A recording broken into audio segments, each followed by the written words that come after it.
Operation ಸಿಂಧೂರ ಪಾಕಿಸ್ತಾನದಲ್ಲಿರುವಂತಹ ಭಯೋತ್ಪಾದಕರನ್ನು ಗುರಿಯಾಗಿಸಿಕೊಂಡು ಮಾಡಿದಂತಹ ಕಾರ್ಯಾಚರಣೆ ಇದು. ಇದೇ ಆಪರೇಷನ್ ಸಿಂಧೂರ ಪಾಕಿಸ್ತಾನದ ಬುಡವನ್ನು ಅಲುಗಾಡಿಸಿರುವಂಥದ್ದು. ಪಾಕಿಸ್ತಾನದ ವಿರುದ್ಧ ಭಾರತೀಯ ಸೇನೆಯ ಪರಾಕ್ರಮ ಸರ್ಜಿಕಲ್ ಸ್ಟ್ರೈಕ್ ಅಲ್ಲ, ಬಾಲಾಕೋಟ್ ಏರ್ ಸ್ಟ್ರೈಕ್ ಕೂಡ ಅಲ್ಲ. ಆಪರೇಷನ್ ಸಿಂಧೂರದ ಕಾರ್ಯಾಚರಣೆಗೆ ಇಡೀ ಜಗತ್ತೇನೆ ಬೆಚ್ಚಿದೆ. LOCಯಿಂದ 383 ಕಿಲೋಮೀಟರ್ ಒಳಗಡೆ ನುಗ್ಗಿ ಭಾರತ ಹೊಡೆದು ಹಾಕಿದೆ. ಪಾಕಿಸ್ತಾನದ 18 ಸ್ಥಳಗಳಲ್ಲಿ ಭಾರತೀಯ ಸೇನೆ ಪರಾಕ್ರಮವನ್ನು ಮೆರೆದಿದೆ. ಪಾಕಿಸ್ತಾನದ ಏರ್ಬೇಸ್ ಮತ್ತು ಉಗ್ರರ ನೆಲೆಗಳನ್ನು ಉಡೀಸ್ ಮಾಡುವಂತಹ ಕೆಲಸ ಮಾಡಿದೆ. 11 ಏರ್ಬೇಸು ಮತ್ತು 9 ಉಗ್ರರ ನೆಲೆಗಳನ್ನು ಧೂಳಿಪಟ ಮಾಡಿದೆ. ಭಾರತೀಯ ಸೇನೆಯ ಭೇಟಿಗೆ ಪಾಕಿಸ್ತಾನ ಪತ್ರಗಟ್ಟು ಹೋಗಿದೆ. ಈ ಮೂಲಕ ಪಾಕಿಸ್ತಾನದ ಮಗ್ಗಲು ಮುರಿಯುವಂತಹ ಕೆಲಸವನ್ನು ಭಾರತೀಯ ಸೇನೆ ಮಾಡಿರುವಂತಹದ್ದು. 26 ಜನ ಅಮಾಯಕರ ಸಾವಿಗೆ ಪ್ರತೀಕಾರವಾಗಿ ಪಾಕಿಸ್ತಾನದಲ್ಲಿದ್ದಂತಹ ಉಗ್ರ ನೆಲೆಗಳನ್ನು ಟಾರ್ಗೆಟ್ ಮಾಡಿಕೊಂಡು ಕೆಲವೇ ನಿಮಿಷಗಳಲ್ಲಿ ಉಗ್ರ ನೆಲೆಗಳನ್ನು ಧ್ವಂಸ ಮಾಡುವ ಧೂಳಿಪಟ ಮಾಡುವಂತಹ ಕೆಲಸವನ್ನು ಭಾರತ ಮಾಡಿದೆ. ಈ ಮೂಲಕ ಜಾಗತಿಕ ಮಟ್ಟದಲ್ಲಿ ಭಾರತೀಯ ಸೇನೆಯ ಶಕ್ತಿ ಸಾಮರ್ಥ್ಯ ಏನು ಅನ್ನೋದನ್ನು ಸಾರಿ ಹೇಳಿರುವಂಥದ್ದು. LOC line of control 3000 kilometre ಗಡಿ ಹಂಚಿಕೊಂಡಿರುವಂಥದ್ದು. ಆ LOCಯನ್ನು ಕ್ರಾಸ್ ಮಾಡಿ ಪಾಕಿಸ್ತಾನದ ಏರ್ಬೇಸ್ಗಳನ್ನು ಟಾರ್ಗೆಟ್ ಮಾಡಿ ಅವುಗಳನ್ನು ಉಡಾಯಿಸುವಂತಹ ಕೆಲಸವನ್ನು ಮಾಡಿರುವಂಥದ್ದು. ಭಾರತ ಸೇನೆಯ ಈ ಪರಾಕ್ರಮವೇ, ಭಾರತ ಸೇನೆಯ ಈ ಆಪರೇಷನ್ನೇ ಪಾಕಿಸ್ತಾನಕ್ಕೆ ರಾತ್ರೋರಾತ್ರಿ ದಿಗಿಲು ಹುಟ್ಟಿಸಿತ್ತು. ಹಾಗಾಗಿಯೇ ಅವರು ಕದನ ವಿರಾಮದ ಘೋಷಣೆಗೆ ಮನವಿಯನ್ನು ಮಾಡಿಕೊಂಡು ಕದನ ವಿರಾಮ ಘೋಷಣೆಯಾಗಿದ್ದು.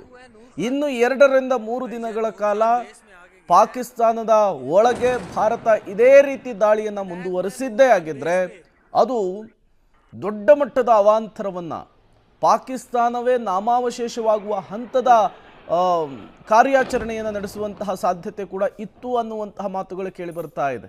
ಹಾಗಾಗಿಯೇ ಪಾಕಿಸ್ತಾನದ ಈ ಮೇಲೆ ಭಾರತ ನಡೆಸಿದಂತಹ ದಾಳಿ ಇದೆಯಲ್ಲ, ಅದು ಈಗ ದೊಡ್ಡ ಮಟ್ಟದ ಪ್ರಶಂಸೆಗೂ ಕೂಡ ಕಾರಣವಾಗ್ತಾ ಇರುವಂಥದ್ದು. ಯಾವಾಗ ಭಾರತೀಯ ಸೇನೆ ಪಾಕಿಸ್ತಾನವನ್ನು ಟಾರ್ಗೆಟ್ ಮಾಡಿಕೊಂಡು ಉಗ್ರರ ನೆಲೆಗಳನ್ನು ಟಾರ್ಗೆಟ್ ಮಾಡಿಕೊಂಡು ಧ್ವಂಸ ಮಾಡುವಂತಹ ಕೆಲಸವನ್ನು ಮಾಡ್ತೋ, ಕರಾರುವಕ್ಕಾದಂತಹ ದಾಳಿಯನ್ನು ಮಾಡುವಂತಹ ಕೆಲಸ ಮಾಡ್ತೋ, ಅದಾದ ಮೇಲೆ ಜಾಗತಿಕ ಮಟ್ಟದಲ್ಲಿ ಭಾರತದ ಈ ಶಕ್ತಿ ಸಾಮರ್ಥ್ಯ ಜೊತೆಗೆ ಭಾರತ ಉತ್ಪಾದಿಸ್ತಾ ಇರುವಂತಹ ಈ ರಕ್ಷಣಾ ಸಾಮಗ್ರಿಗಳಿಗೂ ಕೂಡ ದೊಡ್ಡ ಮಟ್ಟದ ಡಿಮ್ಯಾಂಡ್ ಈಗ ಕ್ರಿಯೇಟ್ ಆಗ್ತಾ ಇರುವಂಥದ್ದು. ಈ ಮೂಲಕ ಪಾಕಿಸ್ತಾನ ಬರೀ ಗೊಡ್ಡು ಬೆದರಿಕೆಯ ಹೇಳಿಕೆಗಷ್ಟೇ ಸೀಮಿತ ಅನ್ನೋದು ಕೂಡ ಗೊತ್ತಾಗ್ತಾ ಇದೆ. ಹಾಗಾದರೆ ಪಾಕಿಸ್ತಾನದ ಒಳಗೆ ನುಗ್ಗಿ ಭಾರತ ಯಾವ ರೀತಿ ಪರಾಕ್ರಮವನ್ನು ಮೆರೆದಿದೆ ನೋಡ್ತಾ ಹೋಗೋಣ. ಒಟ್ಟು 11 ಏರ್ಬೇಸ್ಗಳನ್ನು ಧ್ವಂಸ ಮಾಡುವಂತಹ ಕೆಲಸ ಮಾಡಿತ್ತು. 9 ಉಗ್ರರ ನೆಲೆಗಳನ್ನು ಧೂಳಿಪಟ ಮಾಡಿತ್ತು. ಅದರಲ್ಲಿ ಒಂದೇದು ನೂರ್ ಖಾನ್ ಏರ್ಬೇಸ್. ಇದು LOCಯಿಂದ 83 ಕಿಲೋಮೀಟರ್ ಒಳಗಡೆ ಇರುವಂಥದ್ದು. ಈ ನೂರ್ ಖಾನ್ ಏರ್ಬೇಸನ್ನು ಧೂಳಿಪಟ ಮಾಡುವಂತಹ ಕೆಲಸವನ್ನು ಭಾರತೀಯ ಸೇನೆ ಮಾಡಿದೆ. ಇನ್ನು ಸರ್ಗೋದಾ ಏರ್ಬೇಸ್, ಇದು LOCಯಿಂದ ಅಂದರೆ ಭಾರತದ ಗಡಿಯಿಂದ 235 ಕಿಲೋಮೀಟರ್ ಒಳಗಡೆ ಇರುವಂಥದ್ದು. ಪಾಕಿಸ್ತಾನದ ಹೃದಯ ಭಾಗದಲ್ಲಿದ್ದಂತಹ ಏರ್ಬೇಸ್ ಇದು.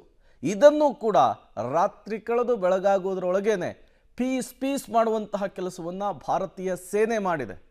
ಈ ಮೂಲಕ ನಮ್ಮನ್ನು ಕೆಣಕಿದ್ರೆ ಪಾಕಿಸ್ತಾನದ ಯಾವ ಮೂಲೆಗೆ ಬೇಕಾದರೂ ಕೂಡ ರೀಚ್ ಆಗಿ ಹೊಡಿತೀವಿ ಅನ್ನುವಂತಹ ಮೆಸೇಜ್ ಕೊಟ್ಟಿದೆ. ಮತ್ತೊಂದು ರಹೀಮ್ ಯಾರ್ ಖಾನ್ ಏರ್ಬೇಸ್, ಇದು ಪಾಕಿಸ್ತಾನದಲ್ಲಿರುವಂತಹದ್ದು.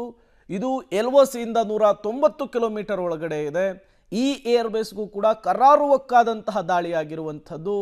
ಅಲ್ಲೂ ಕೂಡ ಈ ರಹೀಮ್ ಯಾರ್ ಖಾನ್ ಏರ್ಬೇಸ್ ದೊಡ್ಡ ಮಟ್ಟದಲ್ಲಿ ಹಾನಿಗಾಗಿ ಒಳಗಾಗಿರುವಂಥದ್ದು.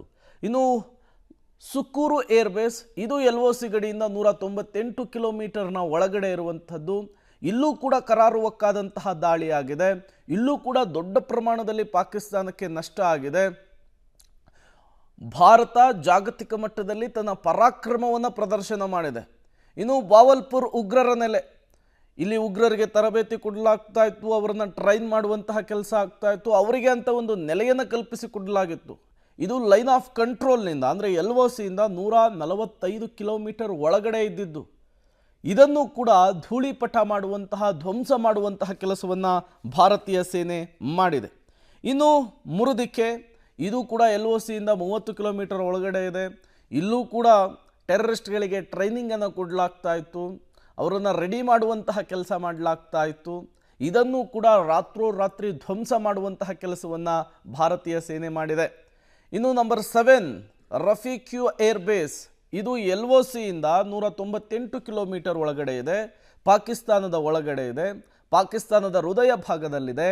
ಈ ಏರ್ಬೇಸನ್ನು ಕೂಡ ಛಿದ್ರ ಮಾಡುವಂತಹ ಕೆಲಸವನ್ನು ಮಾಡುವ ಮೂಲಕ ಪಾಕಿಸ್ತಾನದ ಮಗ್ಗಲು ಮುರಿಯುವಂತಹ ಕೆಲಸವನ್ನು ಭಾರತೀಯ ಸೇನೆ ಮಾಡಿರುವಂಥದ್ದು.